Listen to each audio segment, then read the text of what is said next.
man, he's the myth, he's the legend, he is the scientist with all the answers and all the questions. It's time for another episode of Alex's Science Corner. Thank you. No, please. Enough, thank you.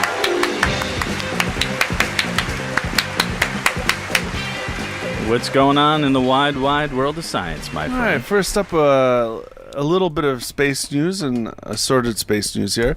First up, the Parker Solar Probe, which I had been talking about for a few months ago when it launched, has made its first close approach to the sun. It's still pretty close, so we're not going to get any data from the close approach for another week or so. But we've gotten some data from it already. Yeah, we've gotten pictures and stuff like that. Not about the sun, but it's done its first close approach. And as it gets farther away from the sun, it'll be able to turn its antennas back towards Earth and start transmitting the data that it gathered from its close approach. It's not going to be taking pictures because it can't take pictures that close, but as it's passing through the corona, it's going to be gathering all kinds of other measurements. And that's the whole point, is it's not really for the cameras, it's for all the other instruments that are on the probe. Can it test for different gases that are in the atmosphere, or As far as I know, it really doesn't have a gas tester because we can get that already. Oh, we can? Yes. From this far away? Yeah. It's solar wind. There's called spectroscopy, is when you can see different elements in light. Mm-hmm.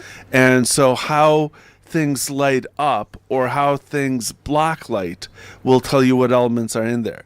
So when you take the light of the sun as a spectrum, you can see color black spectrum. lines on it. And those black lines tell you what elements are in the sun. Okay. One of the things they're trying to figure out is why I don't want to describe it as atmosphere, but the corona, or the outer atmosphere of the sun, why is that hotter than the sun itself? Right, you've mentioned that. That's one of the reasons why they've launched the Parker Solar Probe, and it's going to be doing a bunch of runs through going out, the corona. Right, and going out for several months, and then coming in for a fast dive through the sun and coming back out again, and they're going to be doing that for a bunch of times. And this past week, it did its closest approach, its first close approach. It became the fastest man-made object during that time, and the object that's had the closest man-made object that's had the closest approach to the sun. That's impressive. So, were they happy with what they've gotten so far with it? Yeah. I mean, right now it's going to be, they're going to have to get like about 4 or 5 loops around before they've gotten enough data that they can start figuring on. But they're going to have like about 14 to 20 orbits around the sun. And then after that, unfortunately, it will have used up its fuel. It's going to do a nosedive. Yeah. Be toast. Yeah.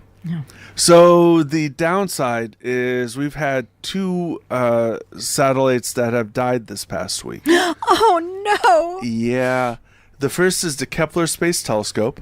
Yeah, I heard about that one. The Kepler Space Telescope is a telescope that it was pointing at one patch of the sky, and the patch it was looking at is about the size of the moon.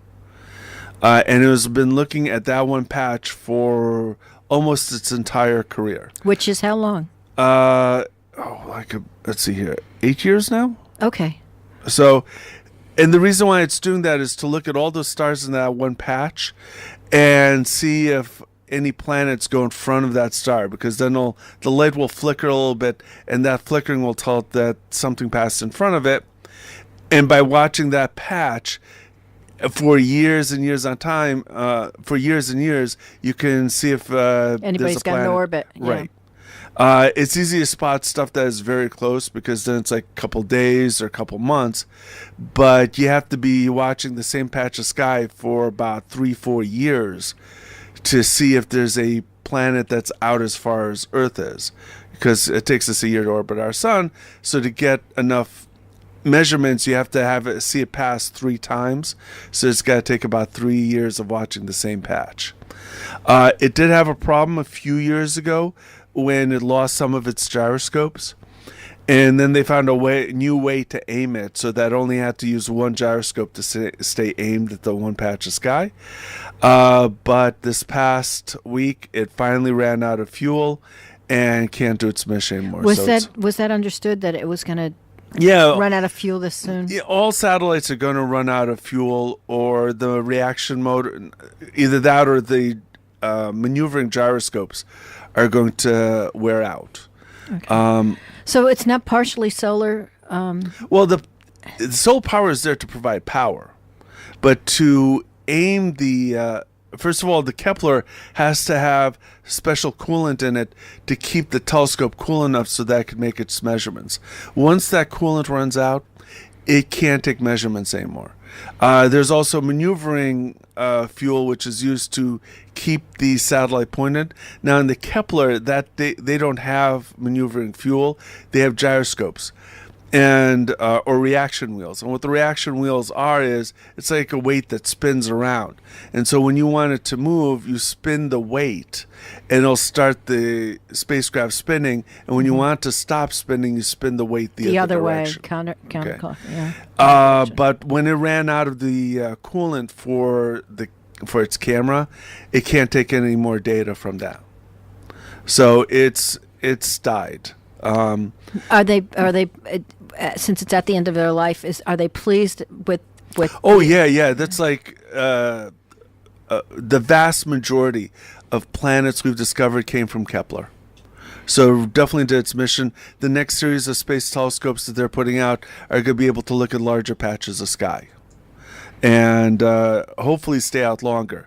But it's been a major boon for planet hunting. The other mission that has passed away is the Dawn mission.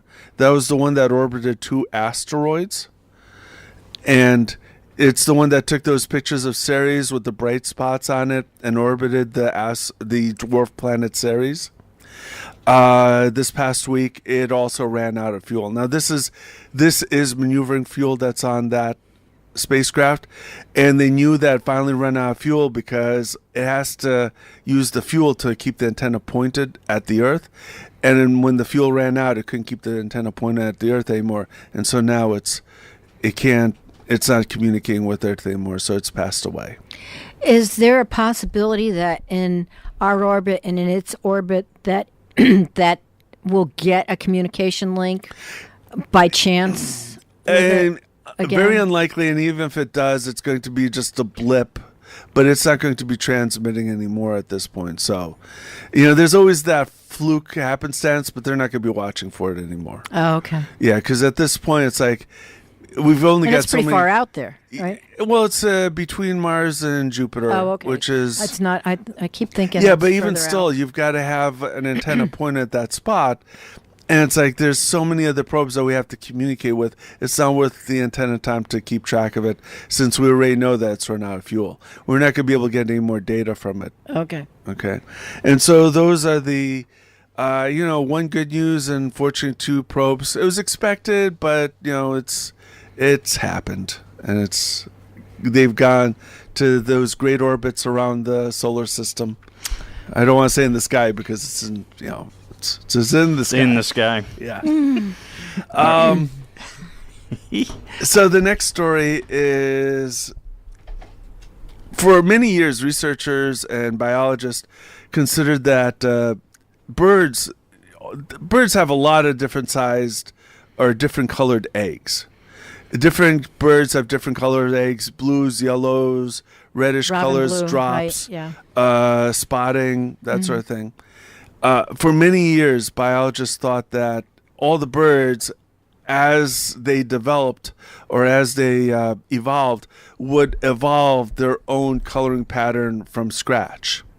Well, what they've recently discovered is that the main coloring or the main ability to have colored eggs evolved with the dinosaurs.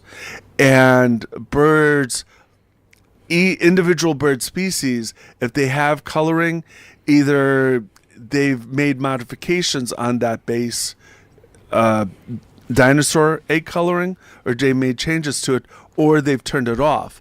But all the birds' eggs have the ability, or they originally had the ability to have colored eggs, and it originally came from the dinosaurs.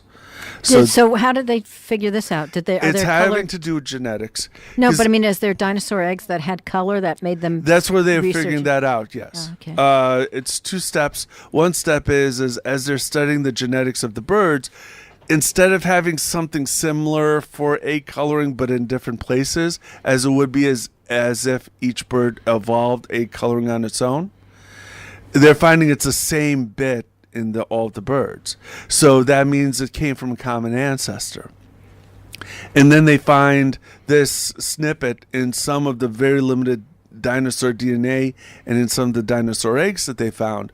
They're finding the same snippet in those eggs and in the dinosaur DNA. That's interesting. So what it means is that all of the birds that have colored eggs, their coloring originally came from the dinosaurs. The fact that they can color their eggs came from the dinosaurs. Correct. Yeah. As they evolve, each bird will develop its own variation of that, but the ability to color eggs came from the dinosaurs. Okay, got it. All right. If you have any questions about these stories or anything else science related, feel free to call Alex right now at 203. Why is that dirge music that you're playing right now? It's in memory of those satellites that gave their all in the name of science. 203 837 99 24.